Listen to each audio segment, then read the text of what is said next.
Muy buenos días, mis amados hermanos. Por la gracia de nuestro buen Dios estamos despiertos a un nuevo día. Les invito a dar gracias.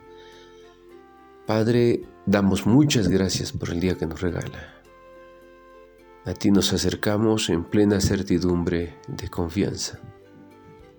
A ti que conoces nuestro corazón, que entiendes nuestros pensamientos, que sabes, Señor, la palabra antes que salga de nuestra boca. Y pedimos que nos dé, mi Señor, un corazón entendido, sabio, para hablar, para actuar. Que nos permita que este día que nos ha regalado lo disfrutemos en plenitud, reconociendo tantas flaquezas, debilidades y vicios o pasiones que combaten en nuestro corazón. Rogamos el auxilio de su Espíritu Divino, el Maestro que asesora nuestras almas, para que podamos en todo el día de hoy, Señor, agradarle. Y si en algún momento alguna palabra o acción fuese contrario, auxílienos también para venir al encuentro del perdón, para ser restaurados, para que sea quitada la culpa y borrado nuestro pecado. De tal manera, mi Señor, que nada estorbe esa comunión que debemos tener todo el día con usted, y también esa comunión que debemos tener con nuestros hermanos. Gracias por la vida que nos ofrece, por el don maravilloso que nos otorga de vivir este día para glorificarle, honrarle. Señor, sea con toda su iglesia, sea con su pueblo. Padre bueno, auxilie y bendiga a la viuda, al huérfano, a aquellos que han perdido su empleo o su fuente de trabajo.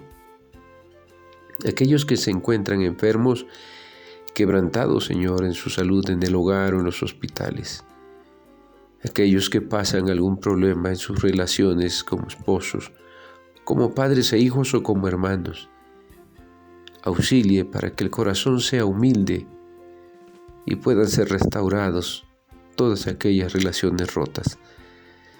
Señor, estamos rogando que bendiga y guarde a todos los que laboran en los hospitales, a todos aquellos que están en los consultorios, en los laboratorios, en el área de la salud, todos aquellos que están al frente de la batalla en estos tiempos tan complicados. Guárdelos y cuídelos, Padre. Lo rogamos en el nombre de su Hijo amado, nuestro Señor y Salvador Jesucristo. Amén. Seguimos reflexionando sobre el tema de la ira, el enojo. Hemos estado meditando en este tema tan importante de la serie El gobierno de nuestras emociones. ¿Puede una persona, aunque no lo demuestre, enojarse? ¿Ha escuchado personas que dicen: yo nunca me enojo? Sí, hay muchas personas que tienen problema para expresar o siquiera reconocer sus emociones. Esas personas han aprendido a negar, ignorar o reprimir su enojo, escondiéndolo o enterrándolo en el fondo de sus corazones. Sin embargo, nuestro Dios mira su corazón y entiende todo. Nuestro Dios sabe que las personas sí se enojan. Entonces, es imposible que un ser humano nunca se enoje. Hasta nuestro Señor Jesucristo se enojó, se indignó. Hemos visto el pasaje bíblico, ¿verdad? Cuando sus discípulos estaban impidiendo que trajeran a los niños para que los bendijera. Cuando vio la casa de Dios, los atrios del templo, ¿verdad?, convertidos en mercadería, en cueva de ladrones. Entonces, el hombre no puede decir que nunca se enoja. Lo que sí puede hacer es aprender a negar, a ignorar o reprimir su enojo, escondiéndolo en su propio corazón. Esto sí puede suceder, pero no es correcto. Hay un mal uso de la ira. Hoy quiero hablar sobre esta parte también. ¿Cuál sería el mal uso que demos a nuestra ira? Todos sentimos el ardor de la ira de vez en cuando, pero la forma en que la manejamos determina si estamos haciendo mal uso de ella o no. Usted sabe que una pequeña llama puede incendiar un gran bosque. Si esa llama se mantiene, por ejemplo, en una fogata controlada, no hay ningún problema, porque esa llama producirá luz y calor necesario para pasar una noche. Pero si esa llama, ese pequeño fuego sale de control, puede incendiar todo un bosque o una ciudad, etcétera. Puede generar una catástrofe tremenda. De la misma manera, la chispa inicial de la ira puede usarse para bien, pero si la sofocamos podría impedir que cumpliera ese propósito. Hay que evaluar si estamos haciendo un manejo correcto de la ira, de esta emoción. Proverbios 29:8 nos dice: los hombres escarnecedores ponen la ciudad en llamas, mas los sabios apartan la ira.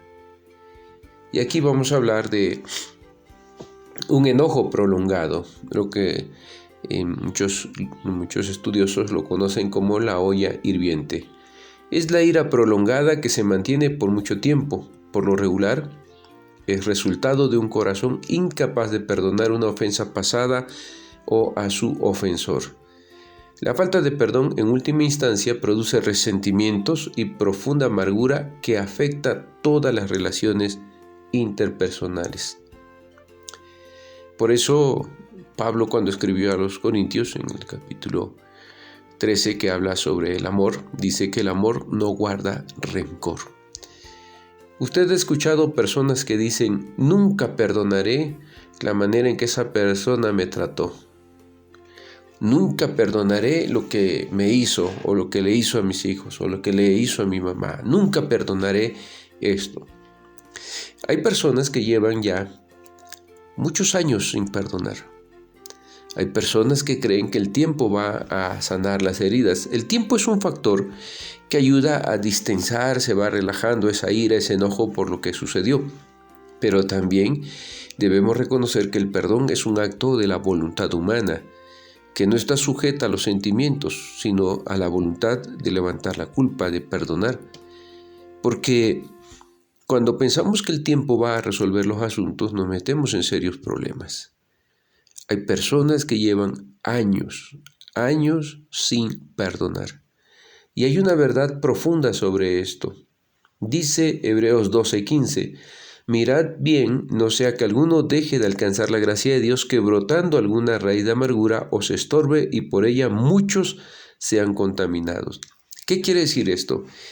Que las personas que tienen una ira prolongada, que no perdonan, estas personas tienen una raíz de amargura que va a contaminar a muchos. Aunque digan: no, es que mi enojo es contra esta persona, no contra otras. El enojo es ira reprimida, produce resentimiento y amargura, y tarde que temprano eso se va a volcar sobre otros. Recordemos que lo que está en el corazón es lo que sale de la boca, y lo que está en el corazón es lo que sale en buenas o malas acciones. Entonces, la amargura es una raíz que empieza a profundizarse en el corazón de una persona y puede terminar afectando todas sus demás relaciones. Así que este es un llamado a aquellos que tienen un enojo perdonado, que han dicho: esto no te lo voy a perdonar.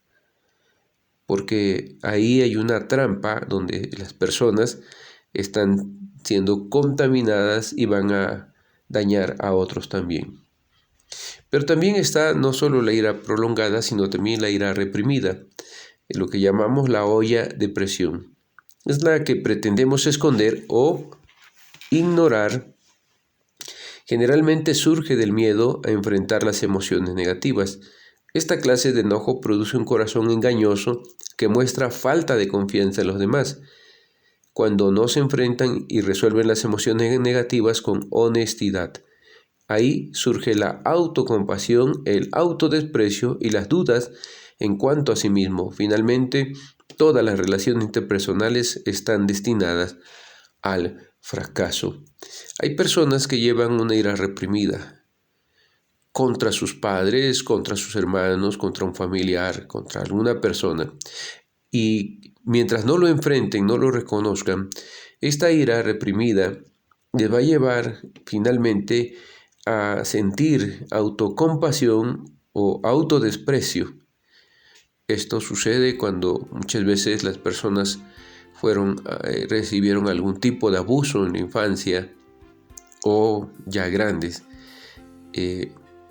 siendo niños, fueron abusados físicamente, emocionalmente, golpeados, abandonados, etc. Entonces va quedando una ira y hace que las personas se autocomisere o se autodesprecie y tenga dudas de su persona, de su valía, de su amor a sí mismo. Y esto hace que las personas vayan por el mundo con relaciones que están destinadas al fracaso. Es importante poder reconocer si tengo una ira, un enojo contra esta persona, puede ser su mamá, su papá, puede ser su hermano, algún tío, el abuelo, alguien, pero negarlo nos lleva a nosotros a relaciones que van a estar destinadas al fracaso. Lo mejor es reconocer esa emoción, aunque sea negativa, por supuesto, poder enfrentarla perdonando el acto de ofensa o el agravio, o perdonando a la persona también. Es importante poder saldar estas emociones porque a la larga dañan y lastiman profundamente el corazón de las personas. Un ejemplo de esto sería cuando alguien dice: yo nunca me enojo, quizás solamente me irrito en ocasiones. Y 1 Pedro 3:10 nos dice: el que quiera amar la vida y ver días buenos, refrene su lengua del mal y sus labios no hablen engaño. Entonces hemos dicho que todos nos enojamos de alguna manera. Reconocer que eso sucede y manejar correctamente el enojo es lo mejor para nosotros. Está también la ira provocada, lo que se conoce como la mecha corta o las personas explosivas. Es la ira rápida e impaciente que se enciende o irrita instantáneamente. Un temperamento explosivo a veces se expresa en críticas o sarcasmos disfrazados de palabras provocadoras. Ejemplo: no puedo creer que hayas dicho eso, te comportas como un niño. Hay que tener cuidado con esta parte. Eclesiastés 7:9 nos dice: no te apresures en tu espíritu a enojarte, porque el enojo reposa en el seno de los necios. No te apresures en tu espíritu a enojarte, porque el enojo reposa en el seno de los necios. Hay que tener cuidado con esta parte. Hay personas que son muy sarcásticas para hablar y están provocando a ira. También aquella ira que se provoca termina siendo explosiva. Es la ira poderosa, destructiva y difícil de controlar. Esta manera de expresar la furia se caracteriza por el pleito, la violencia y el abuso verbal contra los demás. Entonces hay alguien que provoca la ira con palabras muy sarcásticas, ¿verdad? Pareces un niño, no entiendes. Estas palabras que se vuelven irrespetuosas. Pero también hay personas que a esa ira que se provoca de manera sarcástica o sutil responden de manera explosiva. Entonces hay que tener cuidado con este manejo incorrecto. Todo lo que hemos visto, ira prolongada, ira reprimida, esta ira que se provoca o explosiva, es manejo incorrecto de la ira. Es el uso indebido que hacemos de esta emoción llamada ira. Ya hemos dicho que todos la sentimos.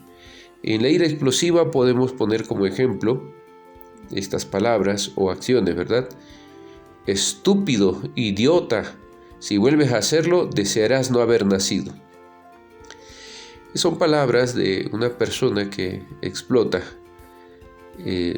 Yo conocí en la primaria un muchachito que se encendía inmediatamente y lo que hacía era golpear. Todo el mundo le tenía miedo. No se le podía decir nada. Cualquier cosa que pudiese uno decir podría irritarlo. Y él lo que hacía era que se abalanzaba a golpear. Hay niños que golpean, muerden. Pero esto también pasa en la vida de los adultos. Los que golpean la pared, el vidrio, o golpean a las personas, las insultan, las ofenden. Hay que tener cuidado con este tipo de ira que está reprimida. Es una ira que está en el corazón nuestro por alguna cosa que no se ha saldado. Jesús nos da una advertencia contra los que suelen insultar a los demás. Y esto es para que refrenemos nuestra lengua y aprendamos a manejar correctamente la ira. Dice Mateo 5:22, pero yo os digo que cualquiera que se enoje contra su hermano será culpable del juicio, y cualquiera que diga necio a su hermano será culpable ante el concilio, y cualquiera que le diga fatuo quedará expuesto al infierno de fuego.